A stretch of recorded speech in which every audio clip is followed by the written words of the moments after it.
Welcome to the JBSR Plays It Halloween Special. Halloween, a night filled on the screams of the innocent, fueled by the terror that they feel. So what more appropriate game to play than The Evil Within? Brought by the same people who terrorized us on the PlayStation with Resident Evil, this game will terrify. This game will leave you wetting your pants. So, let's rip some people in half, and let's spill some blood, and let's give ourselves nightmares that we will never, ever forget, and let's...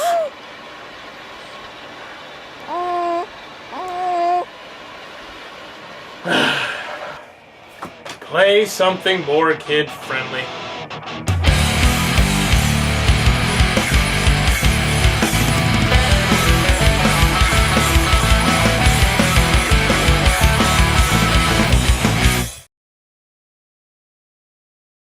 So I've never been a big fan of horror games in general. I've never really been a fan of being scared. I mean, I don't like horror movies, I don't like haunted houses, I don't know what else people who like being scared do. I've never been a big fan of it. In fact, I'm probably the only one on the internet who does like all the nerd type stuff who really isn't a huge fan of Halloween. I think I was 10 the last time I trick-or-treated, and I never really missed it.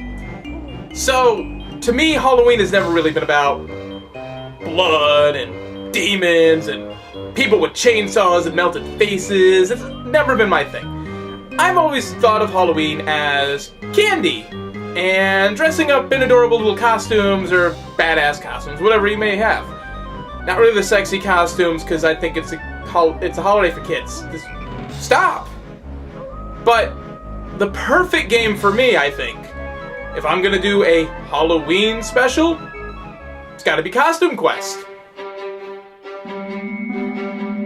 Keeping up with my tradition of being about 4 years behind video games that have come out, this 2010 classic is well loved by fans. And I mean, it's a Double Fine game, so, you know, indie games rule, apparently. Everyone loves them. I'm gonna go ahead and judge this as a game, and lose the indie adjective.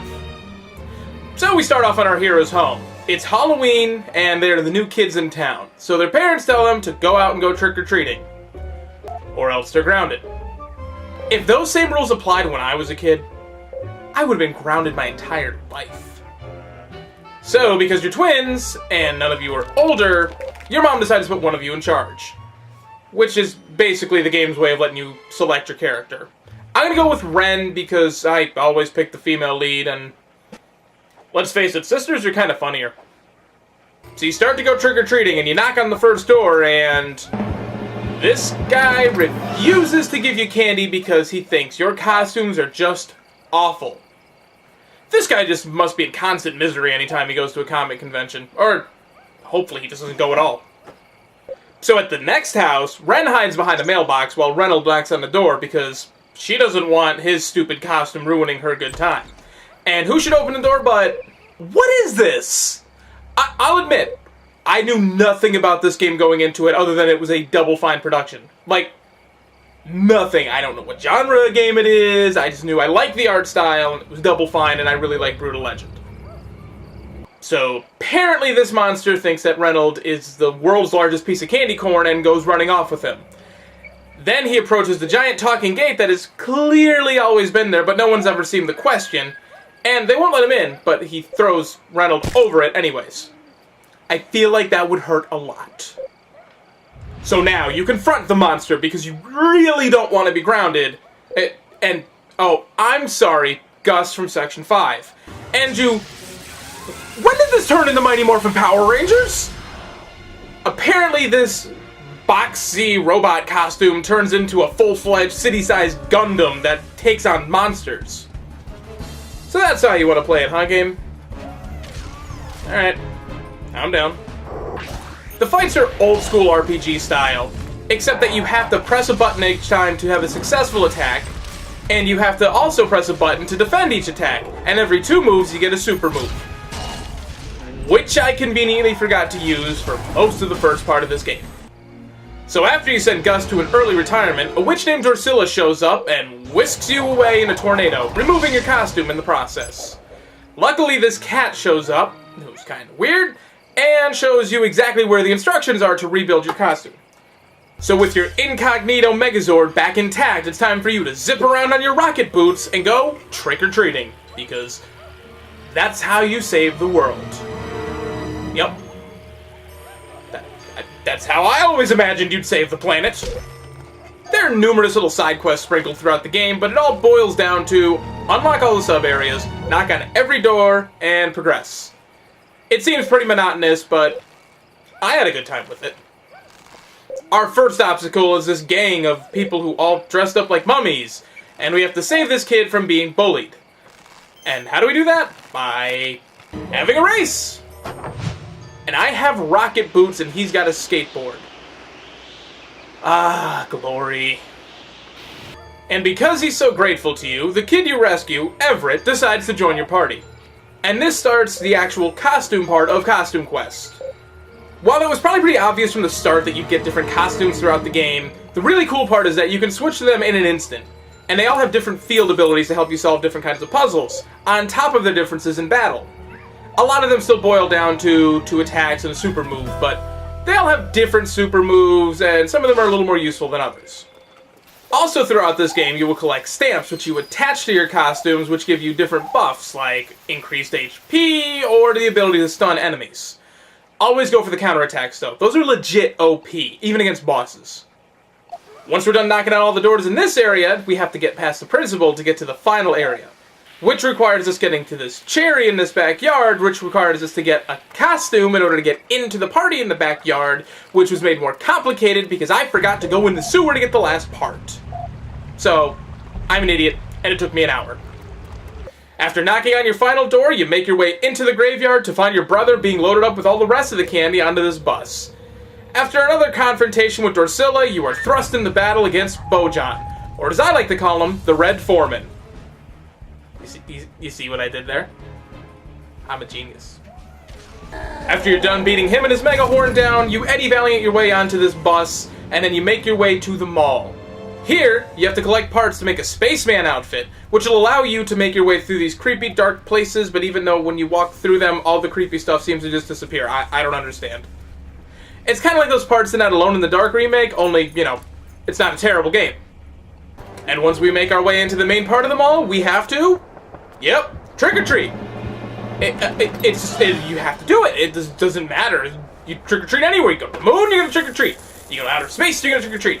Hey, you tell you what, you go down to the underworld, and you have to trick-or-treat. I'm not even kidding. Wait until we get to the DLC later. Your first stop in unlocking the rest of the mall is to go to the arcade and free the kids who are being forced to play for tickets in order to get all the candy. These guys are monsters. They could just steal it. I don't understand. In order to rescue the kids, you have to fight Bojan again. And then you chase him into the little cave, and you have to fight him for a 3rd time, and then you're done with him. But on your way to fight him for the 3rd time, you find Lucy, the resident genius scientist 4th grader who also decides to join your party.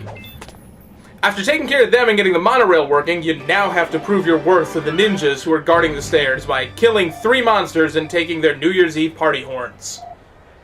Which apparently they didn't think you would actually do because it's kind of mean. Gee, game, way to instill moral values into me. I thought killing monsters and saving children was a good thing, but nope, let them be eaten. Man, I'm done.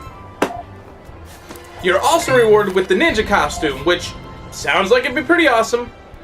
But its super move sucks, and it really is only useful in the field 1 time throughout the entire game. By the end, I found myself sticking mainly with the robot, the spaceman, and Lady Liberty as my main costumes, which are 3 of the first 4 costumes you get in the game.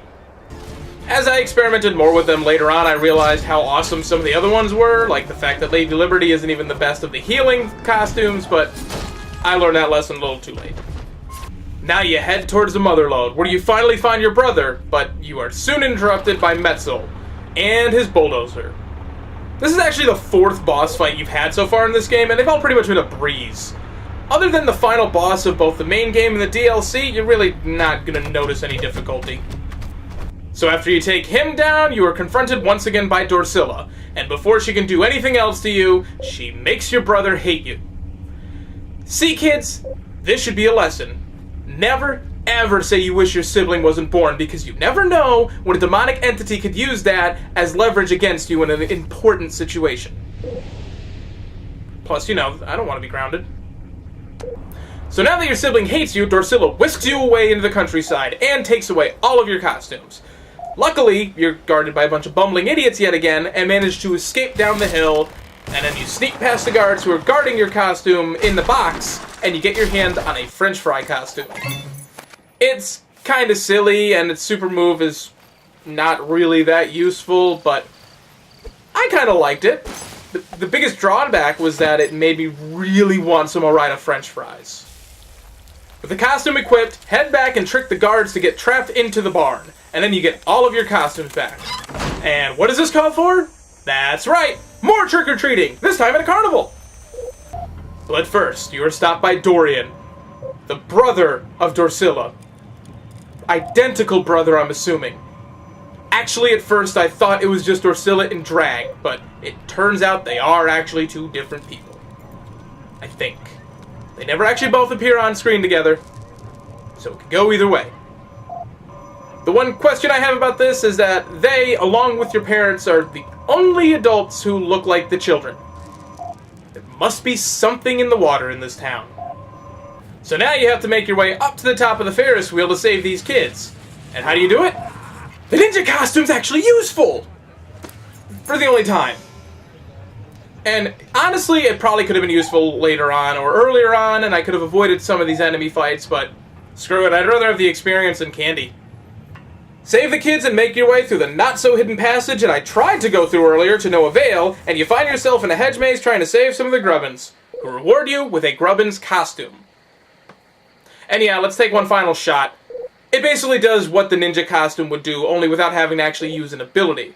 There's no battle ability with this costume, you just literally walk past the enemies and they don't even notice. Apparently the two kids behind you mean absolutely nothing. You use this costume to trick the guard and sneak past him, making your way up the cliff sides towards Dorsilla, where you finally confront her in battle. She's a little tougher than all the other bosses you fought so far, but that's mostly because she'll take one of your comrades away from you, and she always took Everett from me, and he had the most useless of the super abilities, and that really ticked me off. But now, here it comes, the final boss. Right after I go and complete all the side quests. Talk to Dorsilla a few more times and she'll get so infuriated that she'll battle you again. But as the battle begins, arises Big Bones. I see what you did there, game. So here we go, the final battle against two of the toughest enemies you'll face in this game. And what was that? Oh, that's right, Dorian gave us a thing that was apparently going to help us. What is the thing going to do now that it's supposed to help us? Oh, it's irony. The way that Dorsilla screwed us over with our brother earlier, now Dorian screws over Dorsilla. Apparently, she called Big Bones fat and all of his little monster people incompetent. And so he banishes her. And out of spite, she gives your party a buff, which will be very useful. I did manage to beat him my first time, but I really wish I had done a little more preparation beforehand because Lucy was the last person standing and she didn't even have enough left to take one more hit. So now after beating the big boss, it's time to celebrate. You load up the bus with all the candy, give it away to all the kids, and at the end, the four of you are all at your parents' house and you sit down to sort through your winnings.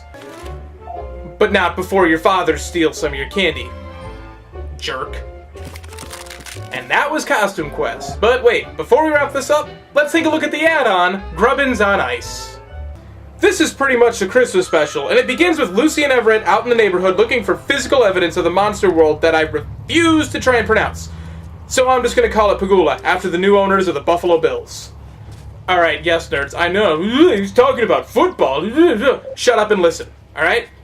Kim Pagula is Asian, and from what I can tell from the internet, that means she's okay with you guys. So, let's move on. You find Lucy being guarded by Araxia, who is actually less funny than I am. I mean, I get the joke, but it's not funny. So he sicks his guards on you, who are overleveled and make short work of you. Curse you, level cap! And after being thrown off a cliff, you somehow end up joining a revolution. And how are we gonna help these rebels? By trick-or-treating, of course! You know, that makes sense. Each area of Pagula is represented by a different elder, and you have to complete a task for each of them to open up the gate to the next area. In the first area, you have to reunite the Grubbin leader with his love that he has been banned from seeing. The solution to this little puzzle is actually pretty obvious in retrospect, but I'm oblivious. You use the French fry costume to lure her back to the leader, and let's just say it. That makes the French fry costume more useful than the ninja costume. Okay, I'm done. I'm done bashing it. That's it. I'm done bashing it. Once that's open, you move on to the Traurbog area, and their elder tasks you with searching the catacombs to retrieve an ancient artifact. This area is pretty clever. It's a little Zelda-esque, but way simpler to solve. And you make your way through and get the treasure, which... it's a joke book. Oh, whatever. It's your history. Now you move on to Christmas Town, which is run by the Crest Whalers. Their elder needs you to get their Yeti to emerge in order to end Yeti Fest. Turns out, it's just a man in a suit. Typical. Well, you get a new costume out of it, which I just now realized I never actually used. So in the final area, you end up going door to door at the guards' houses. Needless to say, it's 100% battles. But now, it's time for the final showdown with Araxia, who has brought back Big Bones. That's not a good prize. I got my butt thoroughly kicked here. So, learning from earlier mistakes, I used the pirate, pumpkin, and vampire costumes. With the pirate having the double damage stamp, the pumpkin with the strongest counterattack, and the vampire with regeneration because he's the healer. And with that, Araxia falls, bringing Big Bones with him. And you save Pagula, and at the end, you're in purgatory. And that's where it ends. But that was the entirety of the original costume quest. It's a bit repetitive and definitely simple, but I'm going to pretend this was in some ways marketed towards children. The charm and the dialogue carry it a long way, and the fights definitely have some substance to them, even if it eventually boils down to the 2 turns of attacking then wiping out everyone with super moves. The world definitely delivers on the expected quirkiness from Double Fine, and in all fairness, I love the art style of the overworld. And the jump in the Japanese action during the fight sequences definitely makes it different. Or similar. I don't know, I avoid indie games. Playing Costume Quest actually doubled the amount of Double Fine titles I've ever played, so... 2 for 2, I guess! Cue game snobs everywhere crying. And hopefully by the time you guys are seeing this, Costume Quest 2 should be up for the PS4, and maybe other consoles, I don't know. It's already been out on Steam for a few weeks, but whatever. And if the user scores on Steam have any indication, you can actually expect to see Costume Quest 2 on my top 10 games of the year. But that's not for a few more, Holy crap, it's already the end of October. So, let's turn back the clock to March. Or should I say...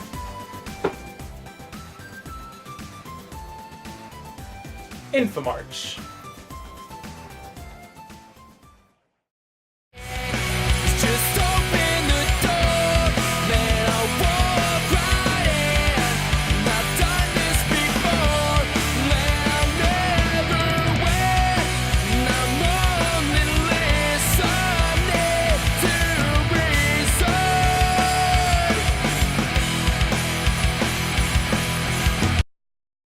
And shows you exactly where the instructions are to rebuild your costume. And my light just wanted to kill me. Gravity,